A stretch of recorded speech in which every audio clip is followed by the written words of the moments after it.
Hoy día sí estamos en la clase de cierre de ciclo, de cierre de año, perdón. En la clase anterior había dicho que era la última clase del 2023, pero me estaba guiando de la tradición de que siempre había una semana de para en diciembre y en julio, ¿no? Previa a fiestas patrias y también coincidente con Navidad y Año Nuevo, pero este año no ha habido para, ¿no? O sea, la pre está imparable, así que después me di cuenta, ¿no? Ah, tenemos clases, ¿verdad? Entonces, bueno, hoy día sí, nuestra última clase del año, ¿ya? Y vamos a hacerla con un tema recontra interesante, un tema que no tiene nada de pierde, que a pesar de que tenemos casi 2 horas, probablemente nos falte tiempo. Así que vamos a empezar una vez. Es el tema de la nueva narrativa hispanoamericana. Y de todo lo que vamos a hablar de la nueva narrativa, tal vez nos quede un poco de tiempo para hablar de Borges y su obra, o una de sus obras más importantes, que es el volumen de cuentos ficciones. Bien, este es entonces el menú de hoy día. Tenemos que hablar de la literatura hispanoamericana en la nueva narrativa, características, periodos, autores, y después enfocarnos en Borges. Ante todo, vamos a empezar explicando qué era o qué es la nueva narrativa hispanoamericana. ¿Por qué hablar de una nueva? ¿Que hubo una antigua? Claro que hubo una antigua, ¿está bien? La narrativa a inicios del siglo XX en Hispanoamérica tenía tres vetas, ¿no? Tres caminos que se estaban recorriendo. Uno de esos caminos venía del siglo XIX, ¿no? Estamos hablando del modernismo, es decir, el cuento modernista, por ahí la novela modernista que todavía aparecía, ¿está bien? Pero tiene una duración de un par de décadas, ya para 1920 el modernismo estaba acabado, ¿ok? Más bien en ese tiempo empezaron a surgir otras dos vertientes, ¿no? Otros dos caminos. Uno de ellos fue el regionalismo. El regionalismo fue una corriente narrativa desarrollada en Hispanoamérica, donde se va a continuar todas las técnicas, los procedimientos, la concepción de lo que es la narración del siglo XIX a partir del realismo. Entonces, el regionalismo tenía todos los elementos del realismo europeo, pero adaptado aquí a la realidad americana. Y le agregaba a todas esas características de realismo, le agregaba algo importante. Le agregaba el sentido alegórico, porque siempre se trataba sobre las regiones poco desarrolladas de nuestro territorio, de nuestro continente. ¿No? Si tú eres un escritor venezolano como Rómulo Gallegos, hablabas de lo que es la zona interior de Venezuela, los llanos, ¿no? Venezolanos. Si tú eras colombiano, hablabas de las selvas. Si eras peruano, hablabas de los Andes, en el indigenismo. Igual si eras ecuatoriano o boliviano, hablabas de los Andes, porque es el territorio donde hay conflicto social, donde hay subdesarrollo. Por eso el indigenismo, que es una vertiente del regionalismo, se desarrolla en Ecuador, Perú y Bolivia. Si eres argentino, vas a ver las pampas, ¿no? Las pampas interiores de Argentina, y esto es el regionalismo. Entonces, el regionalismo pega con fuerza, dado que la gente culta, la gente que lee y vive en las ciudades, y tiene interés por conocer la zona interior, ver su problemática, la explotación de los recursos naturales, la problemática social, etc. Por lo tanto, este regionalismo se desarrolla muy bien. Aparte que como utilizaba técnicas narrativas, procedimientos, una tradición literaria conocida desde muchas décadas antes, inclusive del siglo XIX, el público estaba acostumbrado, le era fácil entender esta narrativa, con un narrador omnisciente, la narración lineal, usando el diálogo, la narración y la descripción, que son las formas básicas de narrar una historia. Pero a este modernismo que dura muy poco y que aparece apenas, este regionalismo que crece, se desarrolla de manera muy fértil, fecunda en las primeras décadas del siglo XX, hay que agregar el tercer camino. Y el tercer camino es el que vamos a estudiar hoy día, la nueva narrativa hispanoamericana. En su inicio, la nueva narrativa hispanoamericana fue la narrativa impactada por la vanguardia. Todos hablan de vanguardismo a partir de la poesía. El poemario Trilce de Vallejo inicia la poesía vanguardista en el Perú. que el poemario Altazor de Vicente Huidobro de Chile es uno de los primeros poemarios vanguardistas del mundo, uno de los más importantes, Altazor del chileno Vicente Huidobro, que Nicanor Parra de Chile también es un genio con la antipoesía, que Carlos Oquendo de Amat de Perú hace el libro objeto más original de la vanguardia postbélica mundial. O sea, todos hablan de la poesía, pero muy pocos recuerdan que el vanguardismo también se desarrolló en el teatro y también en la narrativa. En Europa, por ejemplo, tenemos a Franz Kafka, que para 1915 ya había publicado Die Verwandlung, que es la novela mal traducida como la Metamorfosis, correctamente es la transformación, el texto, o sea, pero está mal traducido el título, ¿ok? Así que de Kafka, o también en el 22, en 1922, James Joyce, se escribe James Joyce, ¿ya? James Joyce ya había publicado el Ulises, una novela vanguardista, y poco tiempo después en Norteamérica aparece una generación de escritores muy buenos, que empiezan a destacar como la generación perdida, donde está sobre todo William Faulkner, Scott Fitzgerald, John Dos Passos y Ernest Hemingway, ¿no? Autores muy destacados que desarrollan la teoría, la técnica de la novela vanguardista. Entonces, es esto lo que vemos que en Hispanoamérica, entre la década del 20 y el 30, como el público no está preparado todavía, no hay suficiente público porque la justa tienen primaria, la primaria recién se masifica en estos tiempos, por lo tanto el público no tiene secundaria, no tiene universidad, no está tan calificado para leer algo complejo. Aparte que no hay mucho público, porque la gente en esas épocas vivía mucho en las zonas rurales y ahí no hay mucho tiempo para leer, más que todo están en labores de campo, ganadería, agricultura, minería. Por lo tanto, no había mucha la afición lectora, ¿ok? Eso empieza a cambiar. Hacia la década de los 40, la situación empieza a cambiar. Así también como cambia la situación socioeconómica, también hay una asimilación de los aportes de la vanguardia. Los autores ya están leyendo a Kafka, a Joyce, a Faulkner, a Hemingway. Empieza a haber una influencia directa de estos autores, ya más cuajada la influencia. Porque en la etapa emergente, muy pocos autores se animaban a publicar una obra vanguardista en prosa, ¿no? La mayoría lo hacía en verso.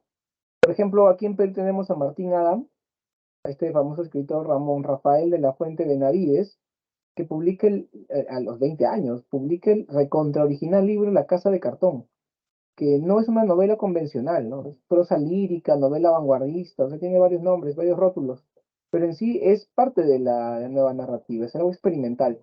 Otra obra de la época es Escalas de Vallejo. Escalas es un libro de cuentos, de relatos vanguardistas, que se publicó pocos meses después de Trilce, o sea, en el 23, meses después de Trilce se publicó Escalas. Hoy en día titula como Escalas melografiadas, así le cambia el título después, ¿no? Pero al principio eran escalas, que son relatos vanguardistas de Vallejo. Ahora, profesor, pero ¿por qué en la década de los 40 empieza a cambiar? Ah, ya. Entonces voy de frente a eso y luego vuelvo aquí, ¿ya? Voy a volver aquí. Los cambios que se dan en el contexto social son muy importantes para que haya una consolidación, ¿no? Para que se llegue a dar esta etapa de consolidación. Te voy a explicar brevemente los cambios que hubo. Básicamente, perdón, uno de los cambios que hubo, contexto social. Básicamente, un incremento del público lector y una mejora de la calidad lectora. Tú dirás, ¿cómo así, profesor? Bueno, te invito a que si estás sentado cerca de una ventana, si estás en un tercer, cuarto piso, te asomes y mires por tu ventana. ¿Qué es lo que ves? Ya sé, así mi vecino, profesor. Bueno, si estás en una posición adecuada, en cuarto piso, o en tu zona, tu casa tiene tres y el vecino tiene solo dos y puedes ver más allá del horizonte, puedes ver algún cerrito con casas, puedes ver todo lleno de casas. Cuando viajas en el tren eléctrico, ¿qué es lo que ves en todo tu viaje? Casas y más casas. ¿Qué es lo que pasó con Lima, capital, y con otras ciudades de América, de Hispanoamérica, que eran capitales, como el Distrito Federal de México, Caracas, Bogotá, Quito, Lima, que estamos aquí en Lima, La Paz, Asunción, Buenos Aires, Montevideo? ¿Qué pasó en esas ciudades? Aquí Edith Córdoba nos dice, veo los condominios. Muy bien, está bien, perfecto, perfecto, eso es lo que quería que me digas. A menos que tú estés en una zona rural, ¿no? Estás fuera de Lima, tal vez en provincia, y miras y ves chacra, campo, qué lindo sería eso, no también te envidio. Pero si no es la situación y ves casas y más casas, o ves cerritos poblados, quiere decir que estás viendo lo que ocurrió en esa época. Que Lima pasó de ser una ciudad habitada por decenas de miles de personas a ser habitada por millones de personas. Lima era pequeña. Lima era un centro urbano pequeño rodeado de campos de cultivo. Surco, la actual La Molina, San Borja eran terrenos de cultivo, eran chacras. Lince también era chacra y reino sanitario. San Isidro tenía pequeños bosquecitos, mansiones residenciales rodeadas de vegetación. San Juan de Miraflores, donde yo vivo, era un terral, ¿ok? Eran arenal, y también cierta zona cerca de Villa Salvador era arenal, y ahora arenal también es Villa Salvador, ¿no? Y Villa María, eran cerros, o sea, y todo eso está urbanizado ahora. Y hablo del cono sur, pues lo conozco, porque en el cono norte no conozco tanto, pero sé que había chacras, que hasta hace 30 años, 35 años había alfalfares en Los Olivos, había chacras en San Martín de Porras, y todo esto ocurrió en décadas. Entonces, Lima crece mucho, hay más personas con educación secundaria completa y más universitarios, y eso hace que el público lector crezca. A eso agrégale que las sociedades, ¿qué tipo de distracción pueden tener? O sea, hoy en día, tú agarras tu celular, un celular por acá para mostrar, tú agarras tu celular, acá está mi celular, y, uy, me han llamado, mira, ¿quién me está llamando? Oh, debe ser, parecerme algo, no me importa. Tu celular lo sacas y ya tienes el mundo a 2 clics, ¿no es cierto? Y eso es ahora, ¿no? Cuando yo era niño estaba la televisión, la radio, la televisión, un poco el cine, ¿no? Hoy en día el internet, pero en esa época no había. A las justas había radio y eso, radio recién un poco, pero la gente leía más porque, digamos que el ocio, el momento de relajarnos, el momento de distraernos era lectura. Y hay un gran público lector ávido de obras. El regionalismo en esa época empieza a pasar de moda. El canto del cisne del regionalismo, en mi opinión, se da cuando se publica la novela, bueno, gana un premio internacional y es muy famosa la novela El mundo es ancho y ajeno, de Ciro Alegría, que es una novela del indigenismo. Claro, el indigenismo ya te dije que es una vertiente del regionalismo. Ese es el último gran triunfo. Este triunfo se dio en el 42, 43, por ahí. Después de eso ya el regionalismo se fue de caída y la nueva narrativa se impone. ¿Ok? La modernización también de América Latina no siempre trajo todo lo bueno, también trajo explotación, el capitalismo trajo la explotación al trabajador y aparece en los movimientos de izquierda, en la Revolución Cubana de su triunfo, es un gran, digamos, aspecto de la época, ¿no? Muchos jóvenes estaban a favor, en contra de la Revolución Cubana, los escritores también se ponen a favor, en contra. Todo esto ya empieza a decaer la situación con las dictaduras militares de los 70. Ahí empieza a decaer la situación de favorecimiento para el boom, ¿no? A ver, esta es la etapa de consolidación entonces. Estos autores que están viendo ustedes son autores que tienen una gran calidad, que en sus países son muy leídos, pero que no dan el salto a Europa. Es decir, si tú eras un alemán, un inglés, un italiano culto que estudia literatura hispanoamericana, sí los leías. De hecho, dices, no, estos son buenos, son muy buenos. Pero tú eras alguien común y corriente que lee en Europa, no sabías que existían porque no había editores que los difundan. O sea, era una gran calidad desperdiciada. No, solamente el público lector hispanoamericano los conocía y los apreciaba. Aquí en Perú, por ejemplo, solamente la gente culta, la gente que estudiaba letras, conocía a Borges. Dicen, wow, Borges es muy bueno. O la gente culta leía a Carpentier y decía, wow, Carpentier, ¿no? Ah, claro, Edith nos hace recordar Rómulo Gallegos, pero Rómulo Gallegos es de regionalismo. Rómulo Gallegos es de regionalismo, Doña Bárbara es la novela más famosa del regionalismo, desde otro camino que te decía, que se publicó en 1929. O sea, es su apogeo del regionalismo eso. No tiene nada que ver con la nueva narrativa, ¿no? Es algo distinto. ¿Ok? Entonces, estos autores eran buenos eran reconocidos en sus países, pero no en Europa ni en el mundo. A ver, ¿qué autores tenemos aquí? Ahí tenemos, ¿quién es el primero de la izquierda? A ver, Edith, tú lo conoces. ¿Quién es el primero de la izquierda que está sonriente con su libro Ficciones abajito de él? Él es, ¿cómo se llama ese escritor? Ajá, muy bien, Cintia. Jorge Luis Borges, muy bien. El siguiente es este autor cubano, muy bien, Elisa Rojas. Isabela Rojas me dice que es Borges, Jorge Luis Borges, muy bien. Estamos ahora con el segundo. El segundo de la izquierda, el segundo viniendo de la izquierda, el que tiene su obra El Reino de este Mundo. ¿Cómo se llama? Ajá, Areli Bernal me dice Carpentier. Muy bien, Alejo Carpentier, el iniciador del Real Maravilloso. Muy bien, María Sofía. Y luego el que está al medio, el autor del Señor Presidente, Premio Nobel de 1967, ¿quién es? A ver, en el medio, ¿quién es? Premio Nobel de 67, autor del Señor Presidente. Muy bien, Miguel Ángel Asturias. Muy bien, Cintia Vázquez. Luego sigue el autor de Pedro Páramo.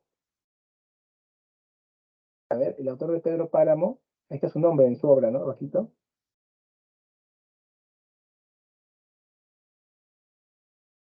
El autor de Pedro Páramo es,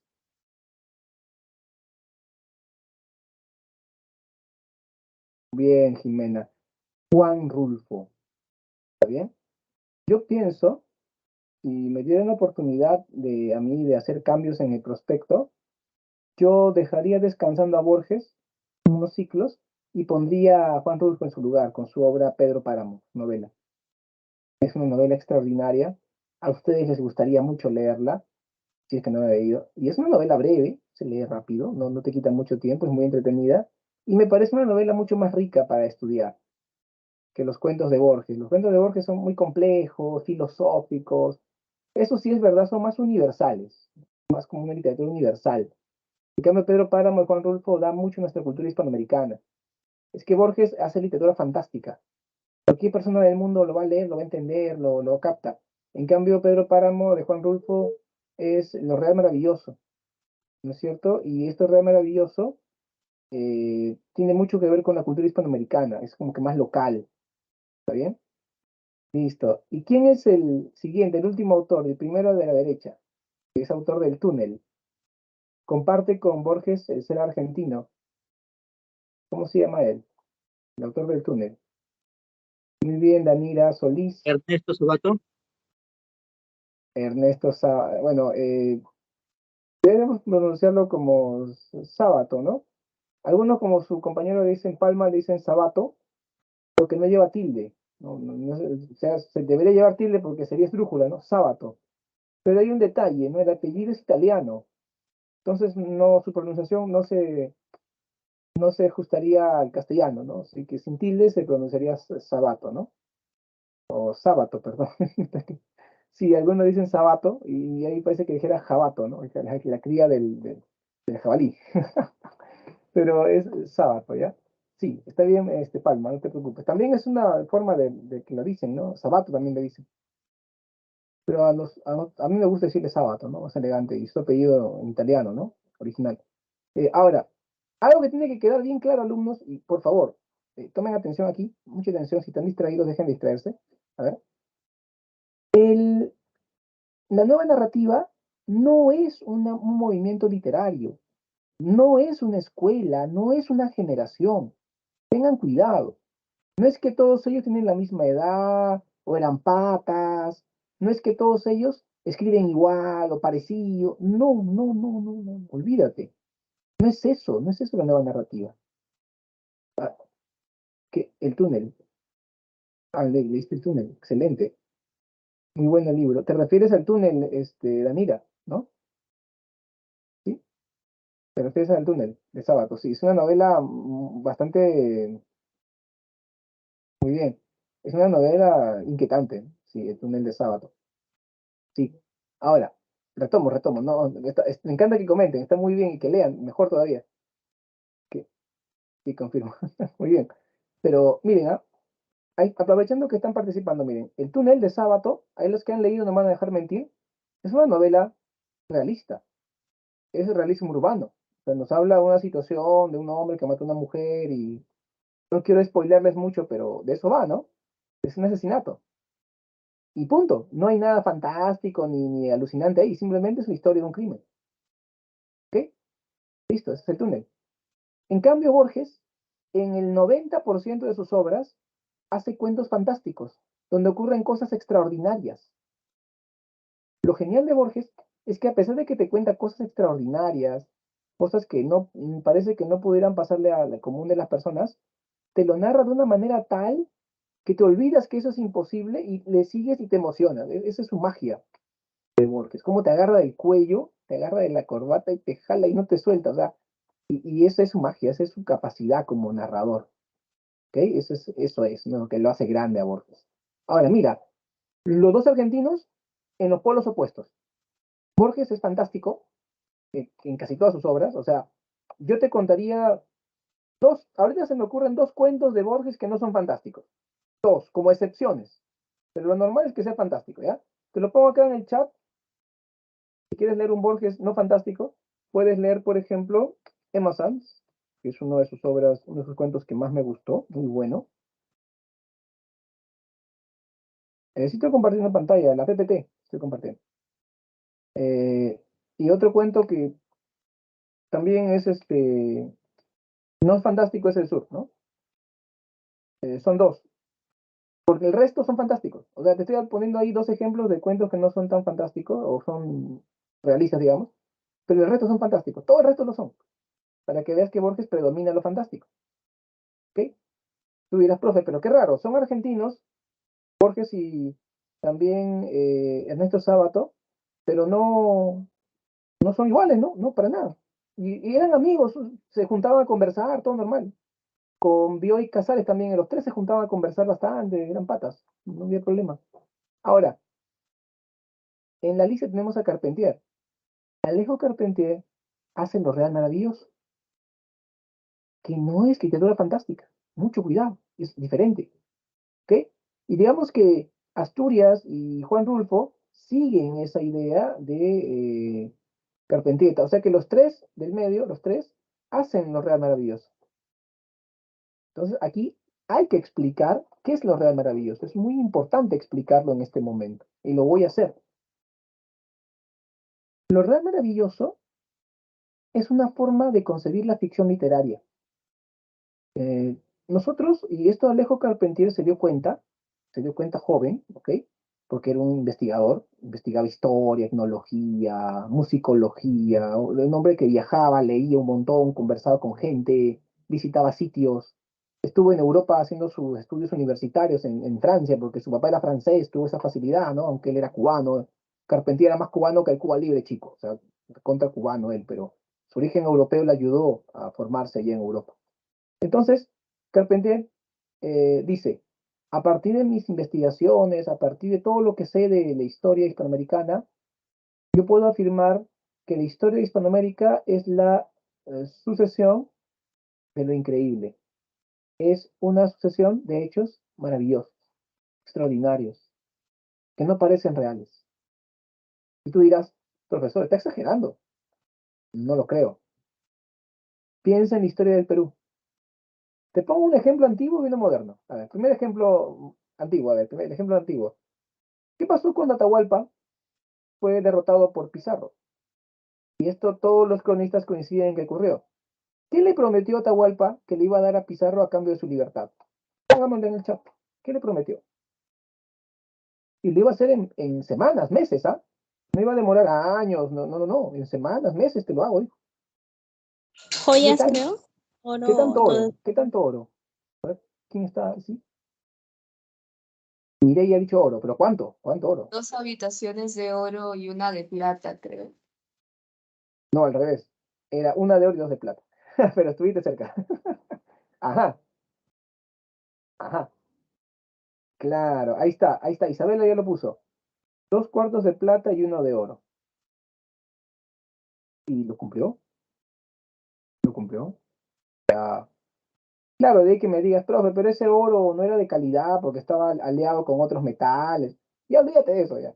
Pero esa plata estaba mezcladita. Ya, pero la cosa es que era plata y oro. De mala calidad, no excelente, pero era el metal. Y lo llenó. Y eso es increíble. ¡Wow! ¿Cómo pudieron hacer eso? Ahora, ponte a pensar. Cuando tú no existías, cuando tus padres eran probablemente adolescentes, tus abuelitos estaban jóvenes, yo era un niño, Alan García Pérez fue presidente del Perú. Yo recuerdo su gobierno todavía, era niño, me acuerdo todo lo que padecíamos. Y después, en el 90, el terrorismo estaba en Lima. Yo jugaba en mi sala en la noche y de pronto escuchaba una explosión, porque yo iba a San Juan de Miraflores y reventaban la torre de tensión en Villa Salvador, cerca de mi casa, una bomba, ¡pum! Se escuchaba una tremenda explosión y en los segundos iba luz en mi casa. ¿Qué está pasando? El cerro acá, a 3 cuadras de mi casa, SL en fuego en la noche, sendero luminoso, brillando ahí en la noche. O sea, eso es lo que el Perú, cuando se fue Alan García, sí dejó el Perú. Bueno, vino Fujimori a su manera y de una manera mala, negativa, lo hizo. Hizo eso con la gente que tenía a su mando, logró vencer al terrorismo. Eso nadie le quita el mérito. Lo malo es lo que hizo aparte de eso, que le opaca y le embarra todo lo bueno. Entonces, con ese Perú que dejó Alan García, 20 años después, fue a postular a la presidencia. Y adivina qué, ganó. Y fue presidente otra vez. Entonces, cuando tú viviste lo de Alan, y tus padres te pueden contar, tus abuelos, si los tienes todavía contigo, pregúntales. Y volverás que salga Alan otra vez como presidente. ¿No es algo increíble? O sea, no en el sentido positivo, en el sentido absurdo, es algo maravilloso. O sea, no por bueno, sino porque es una maravilla que no se puede creer. Es algo que sale de lo normal. A eso voy. Ahí está tu ejemplo. Eso Alejo Carpentier lo encontraba en los libros de historia del Caribe. Encontraba hechos increíbles y todo eso fue parte de su narrativa. Ahora vamos con otro aspecto. Aquí yo quiero que ustedes abran su mente, se concentren, ¿ok? Piensen como samarquinos, porque los samarquinos somos famosos por tener la mente de mentalidad abierta, ser gente muy inteligente, muy capaz. No te cierres, ¿ah? A ver, presta atención para que entiendas esta parte que es muy clave, muy importante. Pensemos en el mundo andino, acá, para entenderlo rápido. En el mundo andino, el hombre andino tiene un contacto directo con la naturaleza, las montañas, los animales, todo simboliza algo. Si yo veo volar un cóndor, no es que el Vultur Gryphus busca carroña para comer, es el Uamani, el espíritu de la montaña que se manifiesta. Tiene un sentido, ¿ok? Ahora piensa en cómo esa influencia del animismo, ese panteísmo andino se ve en la costa, se ve en la ciudad. Ustedes, por ejemplo, cuando eran pequeños, recuerda cuando empezaste a caminar, estás caminando así medio torpecito y dices, ¡pof! Te golpeas la cabeza con una silla, con el borde de la mesa. O peor, te caías al piso, te golpeas la cabeza, ¡pum! En el piso. Llorabas, ¡ah! No, y venía tu mamá, tu tía, tu hermana mayor. ¿Quién te estará cuidando? Pues se descuidó de ti. Y, mesa mala, pega a la mesa, pégale. Y tú ibas, mala, pa, le pegabas a la mesa. ¿Quién no le pegó a la silla? ¿Quién no golpeó con un palo al suelo porque se chocó ahí su cabeza? Dígame, niéguenlo, a ver, niéguenlo. O sea, la mesa tuvo la culpa de que te choques con la silla, tuvo la culpa, el piso tiene la culpa. Eso es el animismo andino, a pesar de que ustedes son racionales, cartesianos, tatarañitos de Aristóteles, todavía cuando están asustados les rezan y les pasan huevo para curarlo de susto. Es fuerte la cosmovisión andina. Carpentier vio eso que te estoy explicando, pero lo vio en su mundo afrocaribeño, allá en el Caribe, en Cuba, en Haití, en zonas donde había una gran cantidad de esclavos provenientes de africanos.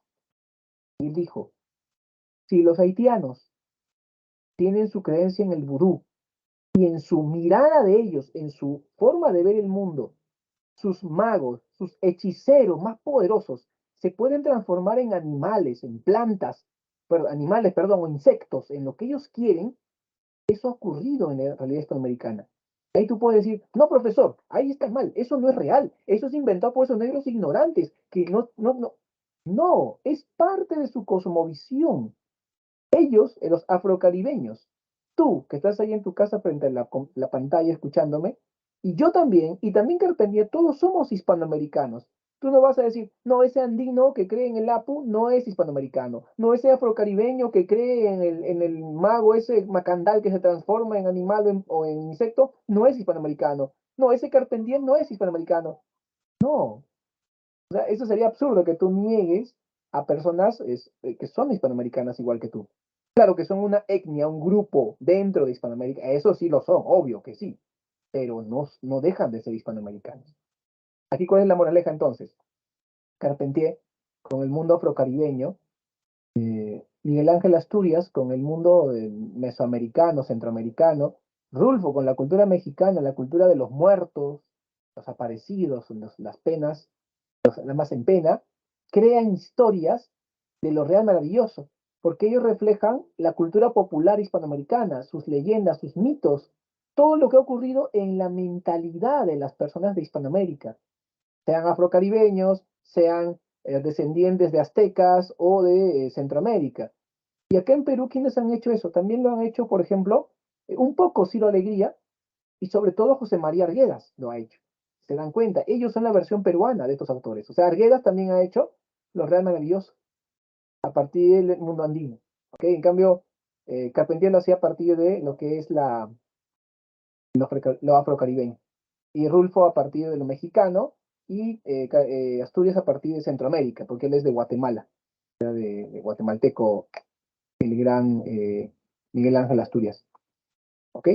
Esta parte es bien interesante, jóvenes. ¿Ah? Yo quiero reforzarlo, a ver. Lo voy a reforzar un poquito con una breve semblanza de Carpentier y un poco la teoría de lo que es lo real maravilloso. Esto les va a interesar bastante. Te explico rapidito para que entiendas el video. Mira, te explico. Carpentier, ya sabes que era hijo de un francés y de una rusa. Ambos se conocieron en La Habana, chico, en La Habana, Cuba.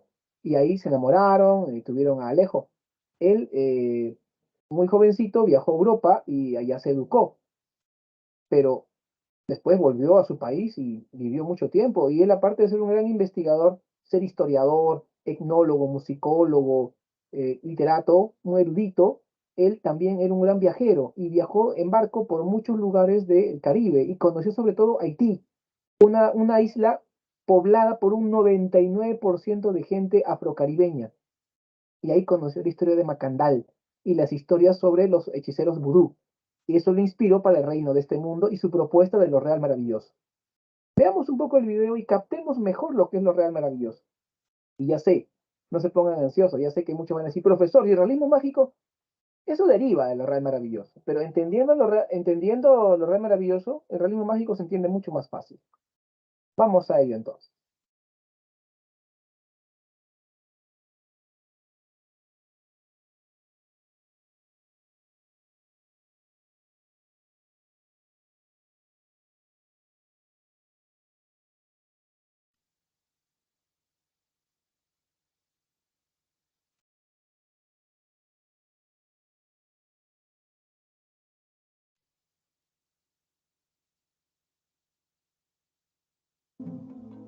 Hijo de arquitecto francés y madre rusa, Alejo Carpentier nació en La Habana el 26 de diciembre de 1904.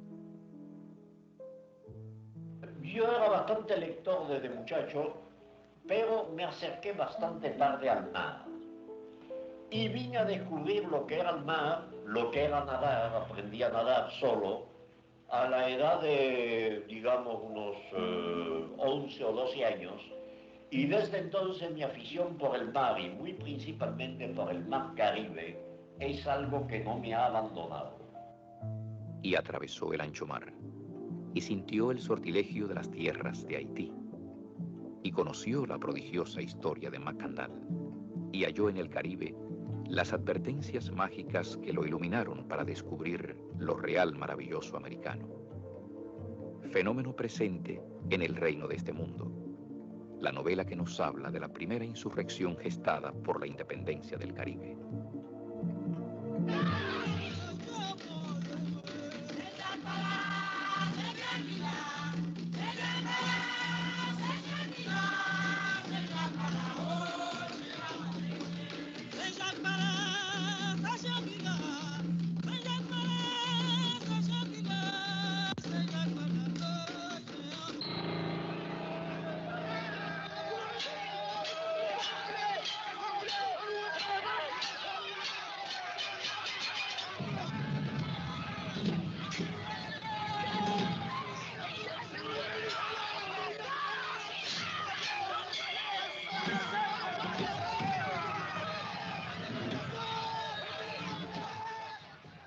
Verdaderamente, en la acción de Macandal se encuentra todo lo que yo he llamado una vez en un ensayo lo real maravilloso americano. Es decir, lo real que siendo real es maravilloso. No confundirlo con el realismo mágico, tal como lo entendía Franz Roth, el autor alemán, y que ha llevado muchos pintores a crear un mundo mágico con idea preconcebida de hacerlo. No. Lo real maravilloso es lo mágico al estado bruto, tal como se encuentra en la historia de Macandal. Macandal convenció a millares y millares y millares de esclavos que él tenía poderes para transformarse en animales de toda índole. Y lo cierto es que los esclavos de la llanura del norte se sublevaron convencidos de que Macandal, aunque no lo veían, andaba entre ellos. Él era el ave que veían en el cielo. Él era el colibrí que veían libando el néctar de las flores.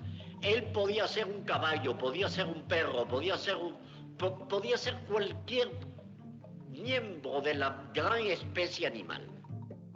Y lo más extraordinario es que aunque lo quemaron, quedó la creencia en el vodú haitiano y quedó la creencia en los que eran fieles a su palabra, que algún día volvería, pues en el momento de ser quemado, no había sido quemado, sino que se había transformado en mosquito y de esa manera había huido del suplicio.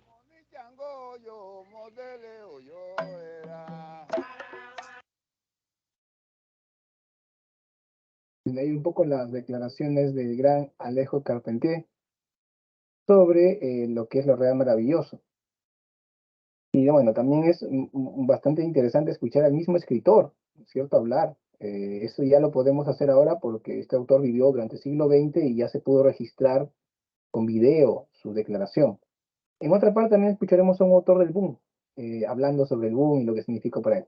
Listo, entonces esta sería la etapa, como están viendo, en el que el público empieza a leer, a consumir una obra más compleja, de mayor significado, pero no queda ahí.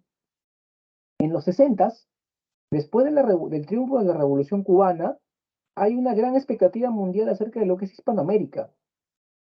Esta expectativa mundial coincide con la aparición de un grupo de escritores que estaban afincados en Europa, o sea, eran hispanoamericanos, había de Cuba, de Chile, de Argentina, de Perú, de Colombia, de México, ¿no es cierto?, de varios países. Ellos estaban allá en España o estaban en París y empiezan a publicar obras que tenían una gran calidad, que eran epígonos, seguidores de esta generación anterior. Hay varios autores así, ¿no? El chileno José Donoso, el cubano Guillermo Cabrera Infante, pero de todos ellos, los 4 más destacados son los que están aquí. Esos 4 son los 4 fantásticos. El núcleo, la ortodoxia, el cogollo, la esencia del boom. Ahora, profesor, ¿el apogeo de la nueva narrativa es lo mismo que el boom? Digamos que no exactamente, porque apogeo de la nueva narrativa es el periodo de gran desarrollo, de gran evolución, de difusión, pero el boom en sí es un fenómeno editorial, un fenómeno que mezcla el aspecto económico comercial de ventas de los libros, porque recuerdan que en ese tiempo no había internet y todo era libro impreso, lo mezcla con la gran calidad, pero no es que Fuentes, Cortázar, García Márquez o Vargas Llosa fueran mejores que Carpentier, que Borges, que Sábato, que Rulfo o que Asturias, no eran mejores, simplemente eran también igual de buenos, pero fueron promocionados por las editoriales, sobre todo la legendaria editorial Seix Barral de Barcelona, también por Alfaguara y otras editoriales de México y también de Argentina, que aprovecharon la oportunidad. Inclusive para que veas que la calidad no es tan diferente, cuando ellos estaban escribiendo obras y como que demoraban, porque tampoco se escribe una novela en un día, pues demoraban años, los editores decían, pero no hay más obras como las de ustedes para publicar, el público está ansioso, te perdemos plata cada día que pasa. Y Carlos Fuentes dijo, por supuesto, pueden editar al maestro Juan Rulfo. Y Julio Cortázar dijo, por supuesto, pueden editar al maestro Jorge Luis Borges, escribe parecido a mí, o sea, yo escribo parecido a él más bien, con respeto, Borges es mi mayor. Ahí García Márquez dice, por supuesto, pueden leer a Carpentier, pueden leer Asturias, ¿es cierto? Así, entonces ellos como que se suben al coche, estos de la consolidación, una vez que los de los núcleos del mundo les empiezan a recomendar y los editores se dan cuenta que son igual de buenos, ¿ok? Bien, para entender un poquito más esto del boom y su influencia en la literatura, vamos a ver dos breves videos. Un video explicando un poco el origen, ¿no es cierto?, del boom, y otro, vamos a ver una entrevista que le hacen a Julio Cortázar, acá, el escritor argentino, que junto con Borges son de la narrativa fantástica, ambos son cuentistas, sobre todo. Vamos a ver lo que él nos dice del boom. Ten mucha atención entonces a ambos videos, uno explicando un poco el origen y evolución del boom, como un repasito de lo que hemos estado viendo, y el otro video vamos a ver a Cortázar opinando sobre el boom. Mucha atención, por favor.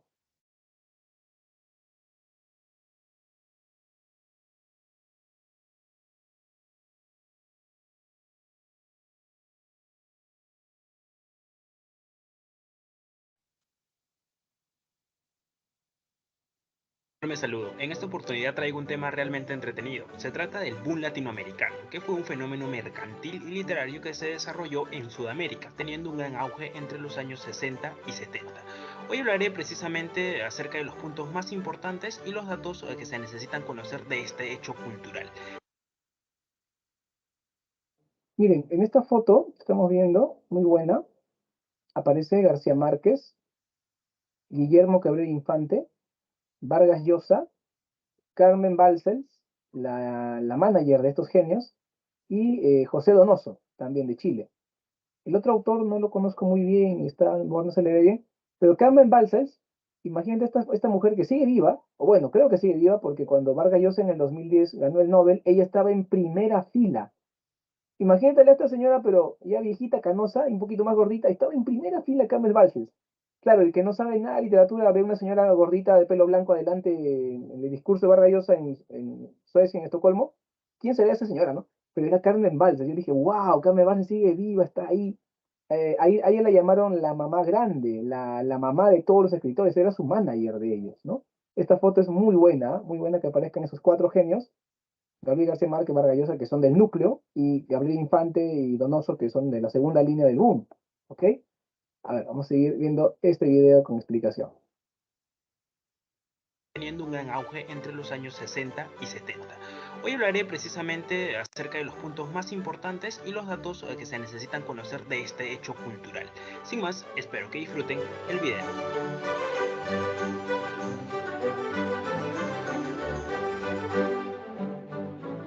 Para un entendimiento más amplio podemos dividir a esta nueva narrativa hispanoamericana en tres etapas. La primera se da entre los años 20 y 30. Aquí aparecen de manera incipiente algunas obras impactadas por lenguajes vanguardistas. La segunda etapa se desarrolla entre los años 40 y 50. Para este entonces ya se empiezan a publicar obras de gran calidad y que expresan modalidades narrativas novedosas, desplazando de esta forma al regionalismo, que era la corriente literaria más empleada en aquellas épocas. En este periodo se encuentran Borges, Miguel Ángel Asturias, Sábato e incluso Juan Rulfo. En la tercera etapa es en la que ya hablamos del boom latinoamericano. Es una etapa de apogeo literario que se encuentra entre los años 60 y 70. Se usa el término boom porque este proceso llega como un fenómeno, una explosión, por decirlo de alguna forma, en la que va a existir una producción narrativa de muy alta calidad y gran éxito editorial. En otras palabras, las ventas van a estar por los cielos y los escritores ganarán una reputación bastante renombrada entre los intelectuales de la época.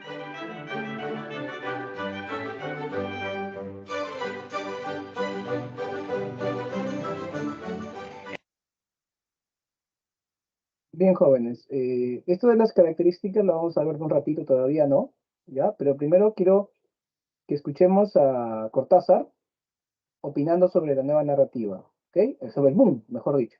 Escuchemos a uno de los protagonistas, Julio Cortázar de Scott, el mayor del núcleo, porque él nació en el 14, en cambio García Márquez era el 27, Carlos Fuentes del 28, Vargas Llosa del 36, el más chibolo de todos. Y Cortázar, aparte de ser el mayor de los del núcleo del boom, era el más alto, medía 1,98 m ese tipo, casi 2 metros. Nació en Bruselas, Cortázar, porque su familia, que era argentina, estaba sirviendo a la diplomacia argentina, o sea, eran gente que servía a los diplomáticos en Argentina. Entonces habían viajado a Bruselas con los diplomáticos argentinos. Y luego, de niño, ya volvió a Argentina, bueno, fue a Argentina porque él nació en Bruselas, en Bélgica, y vivió en Argentina toda su niñez, su adolescencia, se formó en Argentina como profesor, pero luego viajó a Europa, y en Europa ya se afincó en París. Él siempre fue fanático de Fidel Castro, siempre apoyó a Fidel Castro, y era un escritor muy contestatario, muy crítico al capitalismo, muy crítico al norteamericano.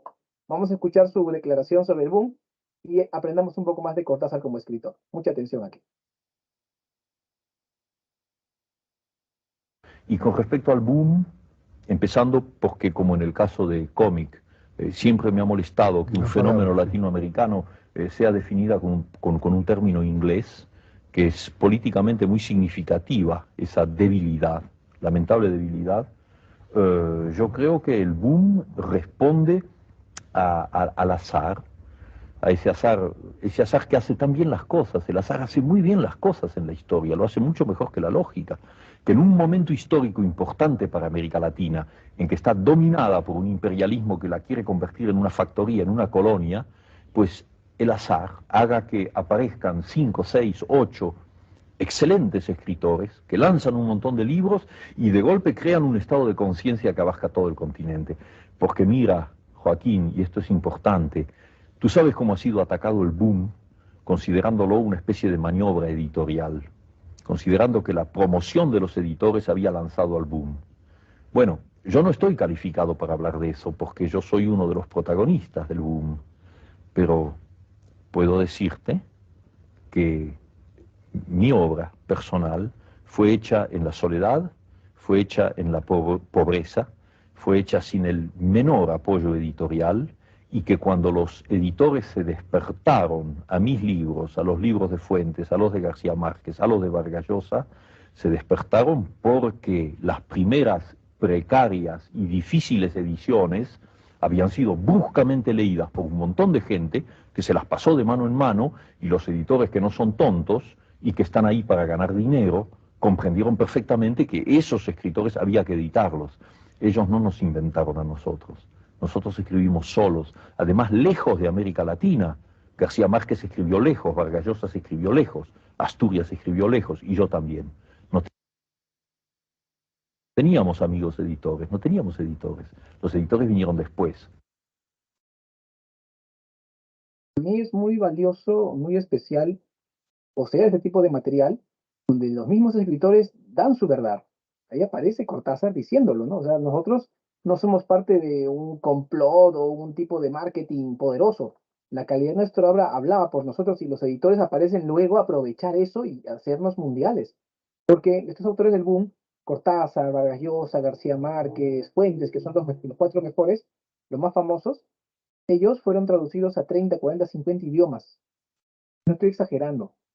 Un día yo me puse a ver el sitio web de Vargas Llosa, y ahí decía, había dos listas que eran interminables, ¿no? Una lista era los premios que ha obtenido Vargas Llosa. Me aburrí de ver tanto premio y dije, ya, ay, nomás, ya no avanzo más porque me duele el dedo de mover el mouse. Y la otra lista inmensa era los idiomas a los que fue traducido su obra. O sea, de tanto idioma me aburría de ver este idioma. Ahí me enteré que existían varios idiomas que yo no sabía que existían. O sea, eso es el boom. Aquí aparece cada autor con una de sus obras más famosas, ¿no? En el caso de Vargas Llosa, Conversación en la Catedral es una de las novelas más famosas del autor. Una vez a Vargas Llosa le preguntaron, Vargas Llosa, ¿cuál es tu mejor novela, tu favorita? Y él dijo, no, todas me gustan, no son todas mis hijas, ¿no? O sea, todas mis novelas. Y luego le dijeron, ya Vargas Llosa, vamos a destruir todas tus novelas, solamente va a quedar una. ¿Cuál va a quedar? Y Vargas Llosa se puso triste, ¿eh? Puso así medio triste, es tanto esfuerzo, ¿no? La pensó un rato y dijo, Conversación en la Catedral la conservaría. ¿Y por qué esa? Le dijeron. Porque fue la que más trabajo me costó escribir. por la complejidad de la obra. Muchos están de acuerdo en que tal vez Conversación en la Catedral sea su novela cumbre. Yo no estoy de acuerdo. Yo estoy de acuerdo con otro grupo, otro sector de la crítica, dicen que la mejor obra de Vargas Llosa es La Guerra del Fin del Mundo, una novela que publicó un poco después. Yo estoy de acuerdo, a mí me gustó más La Guerra del Fin del Mundo, un novelón. Pero bueno, ahí los críticos están peleando, o sea, yo estoy en el lado de La Guerra del Fin del Mundo, ahí voy yo, ¿ok? Bueno, García Márquez es muy famoso con Cien años de soledad, es una novela universal, aunque él dice que su mejor novela es El amor en los tiempos del cólera y que su obra maestra es El coronel no tiene quien le escriba. Bueno, eso es lo que dice él, ¿no? Pero la crítica dice que Cien años de soledad es lo máximo. En el caso de Cortázar, es muy injusto que a él se le conozca por Rayuela, porque Rayuela no es su mejor obra. Rayuela es una novela experimental que él escribió ahí como probando algo nuevo, algo radicalmente diferente, pero él es el maestro del cuento. Es decir, sus cuentos son extraordinarios, tiene cuentos increíbles. Y lamentablemente se le conoce más por Rayuela, que es una novela que a mí no me gustó, no es de mi gusto, la leí y no me gustó, pero en ese tiempo generó furor, por la época, también va muy con la época, pero para mí el genio de Cortázar está en sus cuentos. ¿Qué tales cuentos tiene Cortázar? Y bueno, Carlos Fuentes del mexicano, leí La muerte de Artemio Cruz, también leí Aura, que es una novela corta y me quedé impresionado con su narrativa. Yo pienso que es el que con Vargas Llosa son los dos más técnicos del boom, ellos dos. Qué casualidad. Cortázar nunca obtuvo el Nobel porque falleció relativamente joven. García Márquez obtuvo el Nobel en el 82. Y luego decían, ya ninguno más le van a dar el boom porque ya le dieron a uno. Y si le dan a otro, se lo dan a Carlos Fuentes. Así hablaban los críticos. A Vargas Llosa no, más probablemente a Carlos Fuentes se lo dan. Así decían, ¿ah? Y en 2010 se lo dieron a Vargas Llosa. Carlos Fuentes no. En el 2012 falleció Carlos Fuentes sin ganar el Nobel. Al final Vargas Llosa lo tuvo. Eso demuestra que tal vez Vargas Llosa es un poco más que Carlos Fuentes, ¿no? Pero yo leyendo a los dos, me doy cuenta que estaban a la par en su calidad como narradores. Ahora, ¿qué tipo de narrativa hace cada uno? Muy diferente, muy diferente. Solamente García Márquez y Fuentes están más o menos por ahí. Sí, por ahí están los dos, el colombiano con el mexicano, porque hacen ellos el realismo mágico, ¿ok? En cambio, Cortázar es fantástico, punto. Y Vargas Llosa es realismo y punto, realismo urbano, nada más. Siguiendo la línea de Sábato o los de la generación de 50 acá en Perú, que eran del neorrealismo. Siguiendo esa línea, Vargas Llosa también es autorrealista. Ahora, profesor, ¿y qué diferencia entre lo real maravilloso de Carpentier, de Rulfo o de Asturias con el realismo mágico de Fuentes o García Márquez? ¿Qué diferencia hay? ¿O qué diferencia hay entre el realismo mágico y literatura fantástica de Cortázar y Borges? ¿No? Esa es la pregunta que me podrían hacer ustedes. Y yo se les explico ahora. Eh, García Márquez, Carlos Fuentes hacen realismo mágico. Pero ¿en qué se basa? El realismo mágico es tomar como base lo real maravilloso. Es decir, la cultura, la cosmovisión, las leyendas, la historia de Hispanoamérica, pero a partir de eso le pongo mi imaginación, mi inventiva, la fantasía y creo una literatura fantástica, pero tomando como base la cultura hispanoamericana. Te pongo ejemplos. En Carlos Fuentes, por ejemplo, en Aura, que es un relato breve que él tiene, bueno, es una novela corta, perdón, de Aura, hace elementos a la cultura popular a partir de la hechicería, el almas en pena, ¿ok? Y eso no tiene nada que ver con solamente su fantasía de Fuentes, se basa en lo que la gente en México cree. García Márquez tiene escenas muy buenas. Recuerdo mucho cuando Remedios la Bella se va al cielo. Ella se va al cielo, empieza a flotar y dice chao y se va al cielo flotando. Tú dirás, no, profe, esa de García Márquez la inventó, esa es fantasía, profe, esa es literatura fantástica, profe, no me floré. No, es realismo mágico. Profe, pero ¿cómo va a ser realismo mágico eso? O sea, en la cultura hispanoamericana, ¿las mujeres se van al cielo? Sí. En Colombia, las chicas se van al cielo. Sí.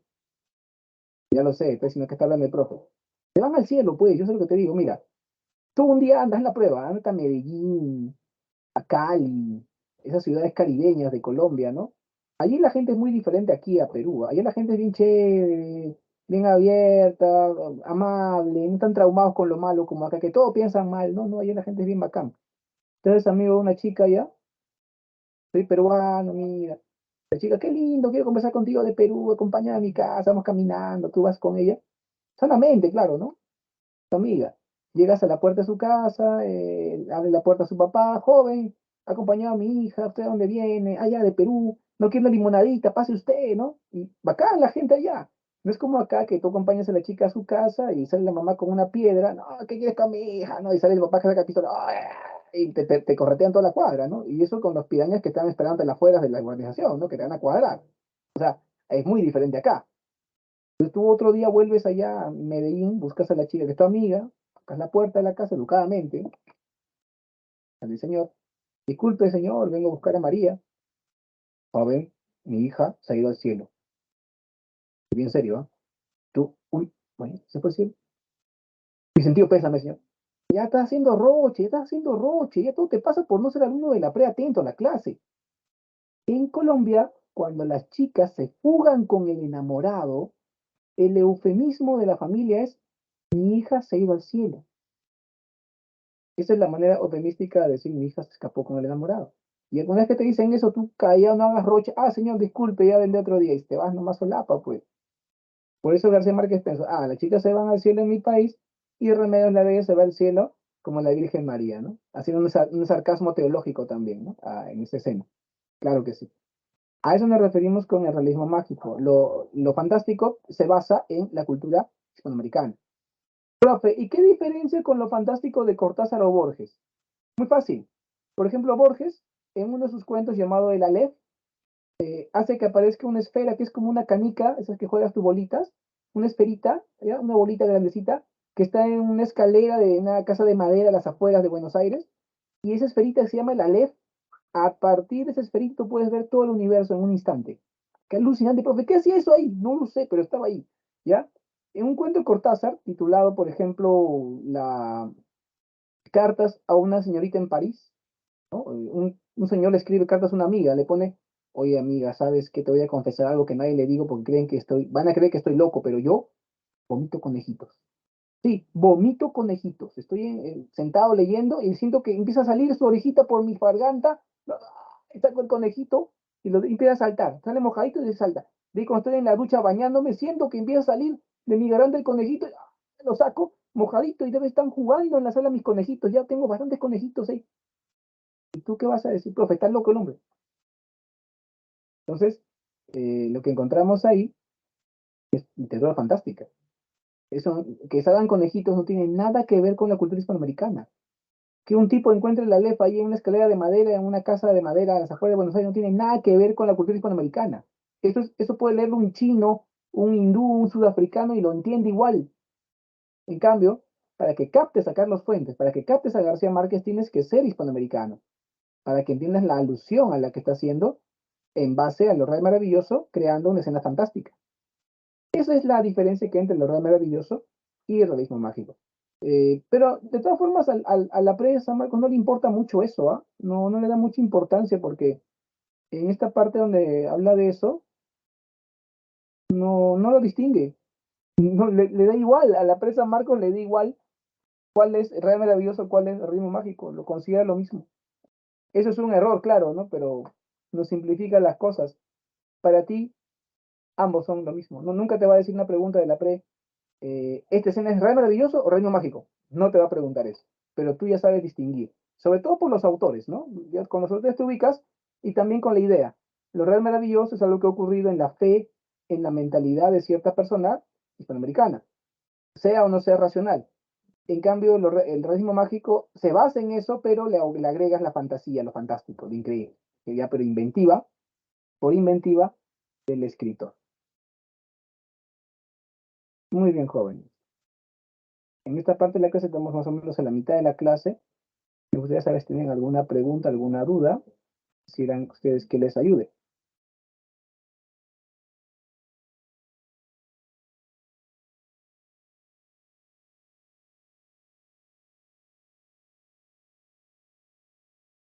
Ya, entonces seguimos. Vamos ahora con las características de la nueva narrativa. Primero tenemos la multiplicidad de voces o puntos de vista. Esta característica significa que en lugar de que haya un solo narrador, que es el narrador omnisciente, como aparecían en las novelas del siglo XIX, la novela decimonónica, el realismo, el romanticismo, las obras pueden constar de varios narradores al mismo tiempo, que varios personajes te cuenten la misma historia. William Faulkner, famoso escritor norteamericano, tiene una novela que titula Mientras agonizo. Acá tiene a Faulkner, ahí está Faulkner, ¿ok? Tiene una novela titulada Mientras agonizo, donde 15 personajes distintos, 15 te cuentan el mismo hecho a partir cada uno de su perspectiva. Imagínate qué locura es esa. Para que encuentres un ejemplo sencillo, te lo voy a poner aquí. Un cuento de Cortázar te puede ayudar. ¿Ya? Un cuento de Cortázar, de Julio Cortázar. Lo encuentras en internet, tú pones el título y vas a encontrar 3, 4 versiones. Te recomiendo mucho leer ese cuento. Yo lo puse en el chat.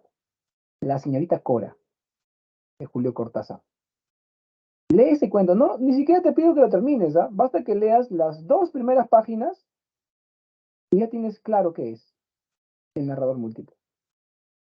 Varios personajes te van a contar una misma historia, cada uno de su perspectiva. Te recomiendo mucho leerlo. ¿Ok? Siempre las características que vamos a ver son para superar al narrador omnisciente y la narración lineal. Esos siempre son los objetivos. Luego tenemos el monólogo interior. El monólogo interior es una nueva forma de leer, de narrar. Tradicionalmente tenemos la descripción, la narración y el diálogo como formas de acceder a la historia. Ahora tenemos el monólogo interior. En el siglo XIX, las novelas de realismo y también las de romanticismo decían, por ejemplo, el narrador te contaba, ¿no? Juan pensó que lo mejor era ir temprano para evitar las largas colas. O María tenía en su corazón la emoción de poder ver a Pedro otra vez después de muchos años. Entonces tú entras a la interioridad, a los pensamientos del personaje, pero el narrador te dice, tú no lees directamente lo que piensa el personaje. Eso es lo que el monólogo interior permite. Permite acceder al interior del personaje. Esta técnica, este procedimiento narrativo, lo inició James Joyce, James Joyce, ¿ok? Tú dirás, profe, ¿quién es ese? A ver, por si acaso acá aparece, ¿ya? Es el de sombrerito. James Joyce, de Irlanda, era irlandés. Él publica en el año 1922 El Ulises, una novela muy compleja, muy extensa, que es así de gorda, y abarca un día en la vida de su protagonista. En esa novela todo es un monólogo interior. Entonces es un poquito complicada de leer y de entender. Esta técnica de monólogo interior luego la va a utilizar mucho William Faulkner en Estados Unidos. Bueno, acá está William Faulkner, ahí está el de Pipa. El gran Faulkner, que fue premio Nobel, por cierto, uno de los escritores más renombrados de Norteamérica de todos los tiempos, William Faulkner, un maestro de maestros. Y él fue quien utilizó el monólogo interior con mucha maestría. Luego, autores como Carlos Fuentes, Julio Cortázar y sobre todo, bueno, Juan Rulfo también lo utilizó mucho, y sobre todo Mario Vargas Llosa. Vargas Llosa es uno de los mejores discípulos de William Faulkner y James Joyce. Por ejemplo, en La ciudad de los perros, su primera gran novela, utiliza mucho el monólogo interior, ¿no? Esta escena que vamos a ver ahora del ejemplo está en la primera parte de la novela. Cuando Alberto Fernández Temple, el protagonista, el poeta, está de imaginaria en una madrugada, en el momento en que están robando el examen de química, él está haciendo su guardia, está de imaginaria, es como centinela nocturno. Pero en sus pensamientos, absorto en un monólogo interior, él se ha distraído y se ha alejado de su espacio de guardia, o sea, está lejos de su puesto. Y se encuentra con el teniente Guarina, que estaba haciendo su supervisión. Como está lejos de su puesto de vigilancia, el teniente Guarina le va a llamar la atención y le va a aplicar 6 puntos. Si tú en el colegio acumulas 18 puntos, ya no sales el sábado y domingo, quedas castigado. Alberto, como es un chico rápido, se da cuenta del peligro y lo ataranta a Guarina. Al teniente Guarina lo ataranta, lo hace tontear y luego al final Guarina, en lugar de castigarlo, dice, váyase por ahí, retírese, lo bota. Es muy hábil Alberto Fernández con las palabras, tiene una labia. Pero luego de liberarse del peligro de los puntos, Otra vez vuelve a su monólogo interior recordando que le faltan los cordones de sus botines y que quería entrar a una cuadra a robarse cordones, porque al día siguiente, que es sábado, va a ser el día de salida, después del examen de química, y si no tiene completo su uniforme, lo castigan por no estar completo y también no va a poder salir el sábado y domingo. Así que está preocupado por los cordones de sus zapatos, de sus botines. Leamos el monólogo. Y si Guarina hubiera bajado la cabeza, y si me hubiera visto los botines, y si el jaguar no tiene el examen de química, y si lo tiene, y no quiere fiarme, y si me planto de lápiz dorados, y le digo, soy de Leoncio Prado, y es la primera vez que vengo, te traeré buena suerte. Y si vuelvo al barrio, y pido 20 soles a uno de mis amigos, y si le dejo mi reloj en prenda, y si no consigo el examen de química, y si no tengo cordones en la revista de prendas de mañana, estoy jodido. Sí, señor. Bueno, acá ustedes ya saben quién era Pies Dorados, no tengo que hablar mucho de eso. El examen de química también, la importancia que tiene el robo del examen, ¿está bien? Y en este caso a él también le importan mucho los cordones de sus botines, tema clave en su existencia en ese momento. Tenemos otro ejemplo aquí, otra característica que es la narración objetiva.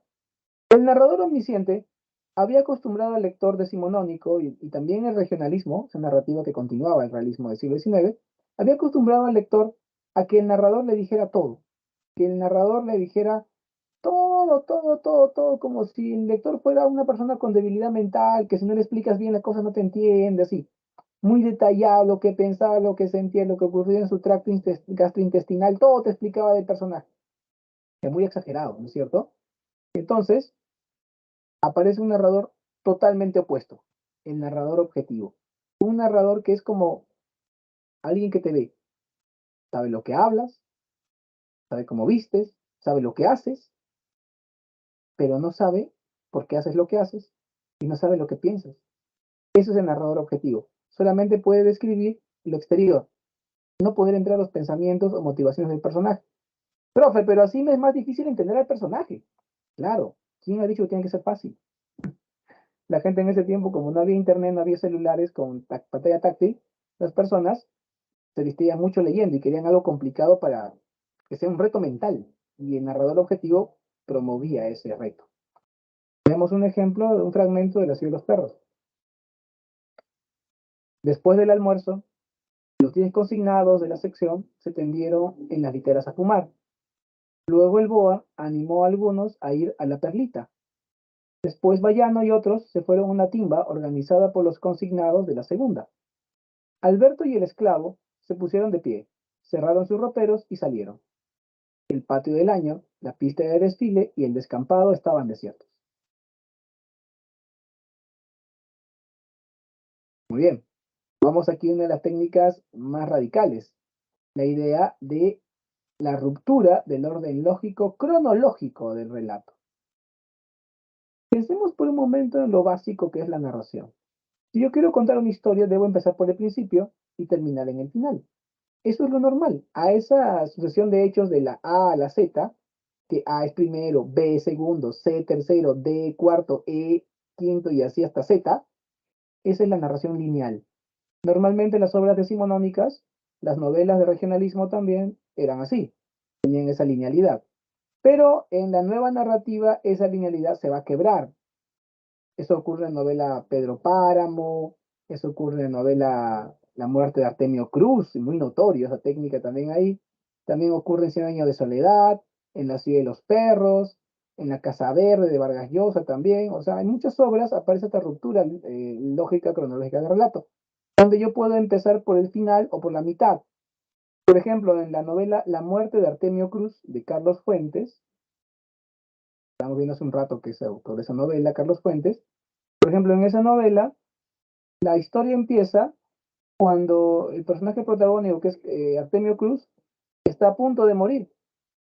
Está grave Artemio Cruz. Le ha dado un derrame cerebral, ha quedado cuadraplégico, no puede hablar, no puede ver, no puede moverse, no controla sus esfínteres. Una pena cómo ha quedado este hombre, pero oye perfectamente y está lúcido.